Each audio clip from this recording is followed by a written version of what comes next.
안녕하세요. 배통일의 소영쌤입니다. 파트 3에서는 문장의 1형식부터 3형식까지를 공부해 보겠습니다.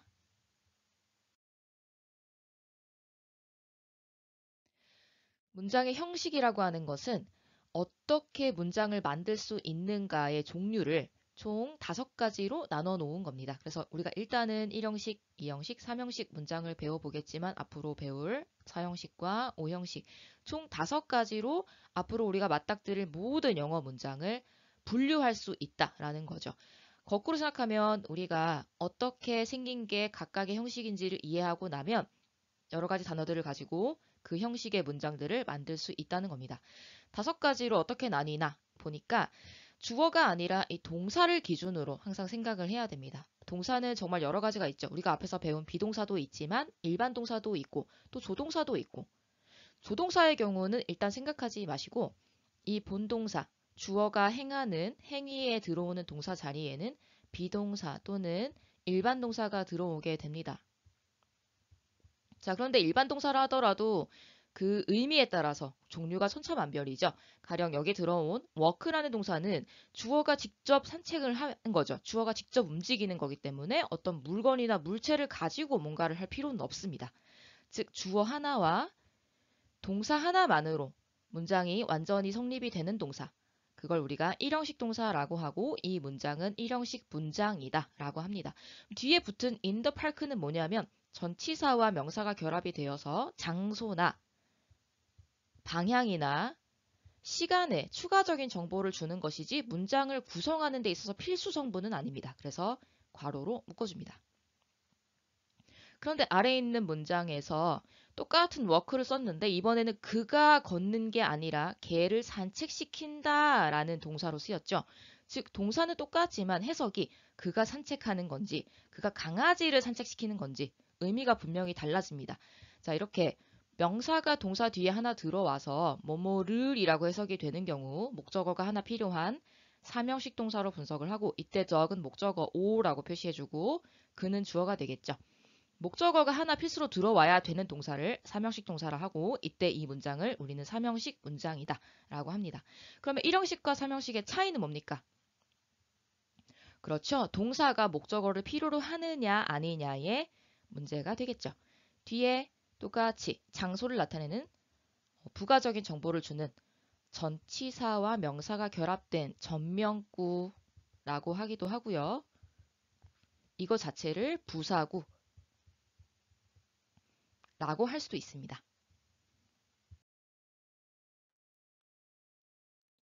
자, 다시 한번 1형식과 3형식의 차이를 알아보도록 하겠습니다. 목적어가 있는지에 따라서 구별이 되고요. 둘 다 쓸 수 있는 동사들이 있습니다. 우리가 앞에서 봤듯이 work라는 동사가 똑같이 쓰였지만 물론 해석이 달라지죠. 1형식일 때는 주어가 직접 움직이는 주어가 산책하다 라는 뜻이었고요. 그런데 3형식일 때는 누구누구를 산책시키다 라고 해석을 해야 목적어를 가질 수가 있겠죠. 자, 어떤 예시들이 왔는지 보도록 하겠습니다. 우선은 play 그리고 leave. play는 뭡니까? 우리가 기본적으로 놀다 라고 알고 있는 동사죠. leave는 떠나다. 자, 주어는 I로 공통적으로 사용하고 있으니까 우리가 S라고 표시해 줍니다. 주어. 그리고 play에는 동사 표시를 이렇게 해주고 leave에도 동사 표시를 해봅니다. 그런데 I play 목적어가 없이 그냥 with him 그와 함께라는 방법을 나타내는 전치사 명사 즉 전명구가 있을 때는 1형식에 해당이 되겠죠. play의 숫자 1을 써줍니다. 해석은 내가 직접 노는 거죠. 그와 함께. 그런데 I play soccer라고 하면 축구라는 대상을 가지고 내가 플레이를 하는 겁니다. 그래서 축구를 한다. 축구를 을이라고 해석이 되고 있죠. 그래서 목적어에 해당이 되니까 O라고 표시하고 play는 3을 써줍니다. 물론 I play soccer에 with him 똑같이 들어와도 상관없겠죠. 그렇지만 문장이 말이 되냐 안 되냐의 문제에 있어서는 with him은 필수 요소는 아니기 때문에 있어도 되고 없어도 되고 그래서 우리가 이거를 부사구라고 합니다. 부수적인 요소다라는 거죠. 자, I leave 뒤에 아무것도 없고 for 서울이라고 하게 되면 주어가 직접 떠나는 겁니다. for 서울, 서울로. 그런데 I leave home, 집을 떠나는 겁니다. 어느 장소에서 내가 나가는 거죠. 그래서 집을 했을 때는 목적어가 되겠고 이때는 문장이 삼형식이 되고 목적어가 없다면 일형식으로 분석해 주는 겁니다. 같은 동사지만 목적어 유무에 따라서 일형식이냐 삼형식이냐가 나뉘게 되는 거죠. 자, 조금 더 살펴보면 he speaks slowly 또는 he tells slowly. 둘 다 말한다는데 왜 여기 speak만 정답이 되지? 왜 그럴까요? 그렇죠.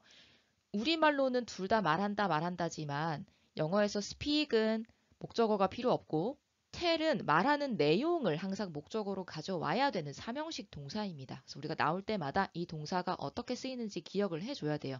우리말로 해석했을 때랑 항상 1대1로 대치가 되는 것은 아니거든요. 그래서 speak은 일형식이 가능하니까 1V라고 써주고 뒤에 천천히라는 건 방법을 나타내고 있는 부사죠. 그래서 괄호 해줍니다. 그런데 tell을 쓰게 되면 he doesn't tell a lie, 거짓말을 말한다. 또는 he doesn't tell a story, 어떤 이야기를 말한다. 이렇게 뒤에 명사가 목적으로 들어가야 문장이 완전히 성립이 된다. 자, 그리고 doesn't는 일반 동사 tell을 부정하기 위해 도와주러 나온 조동사이기 때문에 보조하는 조동사는 따로 분석하지 않고 tell까지 같이 묶어서 이 tell의 분석을 따라갑니다. 목적어가 있으니까 삼형식으로 분석이 되겠죠. 자, 그래서 일형식이면서 삼형식으로도 쓰이는 동사들, 그러니까 여러분이 문장을 만들 때 이 친구들로 이렇게도 되고 목적어를 하나 취해도 된다라는 겁니다. 비교적 자유로운 동사들이죠.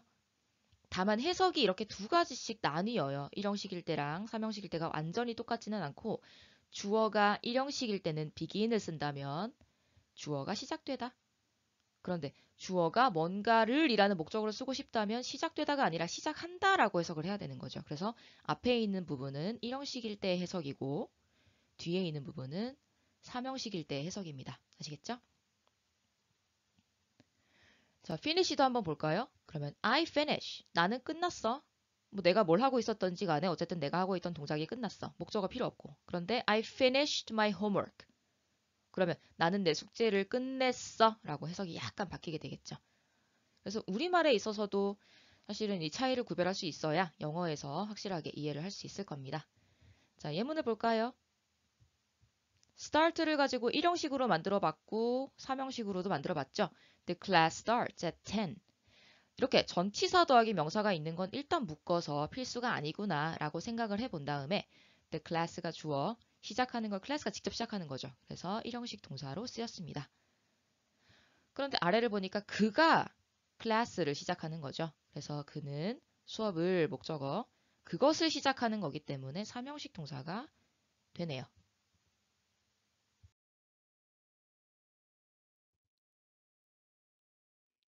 자, 우리가 앞서서 1형식과 3형식을 함께 살펴봤고 어떤 차이점이 있는지 알아봤는데 2형식은 뭘까? 우리가 앞서 비동사를 공부할 때 이미 2형식에 대해서 배웠습니다. 2형식은 주어와 주격보어를 같은 걸로 만들어주는 2형식 동사들이 들어오는 거죠. 그래서 주어를 S라고 한다면 주격보어는 SC로 표시해 줍니다. 그래서 같다 표시를 했을 때 성립이 되는 문장들을 이야기하죠. 이때 들어올 수 있는 주요 동사는 일단 비동사가 들어올 수가 있죠. 그래서 it is beautiful 이라고 하면 그것이 아름답다. 즉 그것에 대한 보충 설명이 되겠죠. beautiful은 형용사가 들어와 있습니다. 형용사도 들어올 수 있고 모두 들어올 수 있어요. 그렇죠. 명사도 들어올 수 있죠. 예를 들어서 it is a pen. 그것은 펜이다 라고 하면 그것과 펜이 같은 대상이 되니까 이 형식이 맞겠죠. 비동사도 되지만 자, 비동사의 동작성이 추가된 become 동사도 우리 이렇게 두 개가 사촌관계다라고 생각하면 돼요. 그래서 주어와 주격보어를 같은 걸로 만들어준다. 자, 그 다음에는 또 뭐가 있을까? 자, 여러분이 여기 있는 동사들을 좀 기억해 주시기 바랍니다. 바로 감각동사라고 하는 친구들. 우리의 오감을 이용한 보고, 듣고, 맛보고, 냄새 맡고 등등 이 동사들이 온다고 하더라도 주어와 주격보어는 같은 대상이 되거나 주어를 설명하는 게 됩니다. 볼까요? It looks beautiful. 그것은 아름다워 보여. is 동사가 looks로 바뀌었지만 그것이 beautiful 하다는 것에는 변함이 없죠. 그래서 이 형식으로 분석이 됩니다. 그래서 이 형식 동사의 보어로는 명사나 형용사가 들어올 수 있다. 꼭 기억을 해주시면 문장을 만들기가 수월하겠죠? 예문을 봅니다. It becomes a flower. 그것은 꽃이 된다. 보어 자리에 flower, 꽃이라는 명사가 들어왔고 그것이 꽃이 되는 거니까 이 형식 주격 보어로 분석이 되겠네요. 자, 오른쪽 문장 살짝 별표해 봅니다. like가 뭐뭐처럼이라는 전치사이기 때문에 여러분이 처음에 이렇게 전면구 묶어야지 할 수 있는데 이 공식이 늘 해당되는 것은 아니고 looks like 이걸 하나로 묶어서 그것은 눈처럼 보인다. 그때 이것이 눈과 같은 대상이기 때문에 look like는 묶어서 이 형식으로 분석해 봅니다. 자, 형용사 보호를 쓰는 경우 it becomes fast. 그것은 빠르게 된다. 여러분 조심해야 될 게 형용사 보호가 들어올 때 해석이 뭐뭐 하게라고 나는 경우가 많아요. 쌤이 예문 한 개 더 써볼게요. he, 그는 보여, 슬퍼 보여. 자, 여기서 우리가 분석해보면 그랑 sad가 같은 걸 가리키니까 look은 이 형식이 되는데 해석해보면요. 그는 슬프게 보여 라고 해석이 됩니다. 그렇지만 이 개가 들어갔다고 해서 다 부사인 것이 아니라 보어 자리에 만약에 여기서 sadly 하고 부사가 정말 들어가게 되면요. 부사는 부수적인 요소이기 때문에 괄호해서 필수적인 요소가 될 수 없습니다. 그래서 우리는 주격 보어 자리에 들어갈 때 반드시 형용사를 써주고 해석만 뭐뭐하게 부사처럼 해주는 겁니다. 아시겠죠? 그래서 ly 들어간 거는 절대 안 되고 된다. 그것이 빠르다는 것을 설명하는 것이기 때문에 이 형식으로 분석이 되겠습니다. 오른쪽도 마찬가지죠. It looks beautiful. 형용사가 와야지 beautifully 아름답게 정말로 부사가 와버리면 얘는 이렇게 분석이 되기 때문에 looks가 1형식이 되지만 look이라는 감각동사는 반드시 뒤에 뭔가를 필수로 데려와야 되기 때문에 요소가 부족한 게 돼버립니다. 그래서 형용사를 넣고 주격 보어로 분석을 해주는 겁니다. 해석만 아름답게 뭐뭐하게 라고 해주는 거죠. 그래서 부사는 보어로 쓸 수 없다 라는 것까지 기억해 보시기 바랍니다. 1, 2, 3형식 이해가 안 됐다면 반드시 확인해 보고 쌤한테 질문하도록 합니다. 수고했습니다.